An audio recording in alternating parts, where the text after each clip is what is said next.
Hello everyone, welcome to our second topic. In this video, we will learn printing a statement, comments, multi-line comments, multi-line statements, and line break.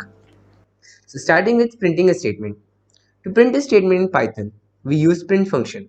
Print statement is followed by an opening parenthesis inside which we use single or double quotes, inside which we write our statement exactly as we want it to be printed and show on the screen.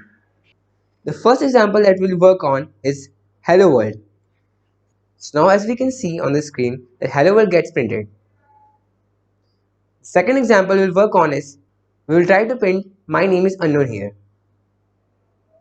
So as we can see on the screen that my name is unknown has been printed. Now we are gonna see comments. Comments are statements that we write for our own understanding and also for others to understand our code better when they're looking at it.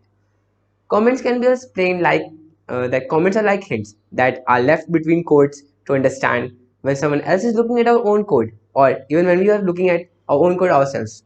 After a long time, it helps. Comments are non-executable parts, which means that they don't get printed or the compiler strictly ignores comments.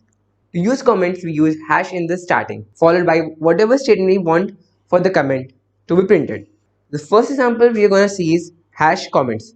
The second example is hash followed by the statement, this is a comment. Remember that whatever we are going to put in the comment section, it's not going to be printed.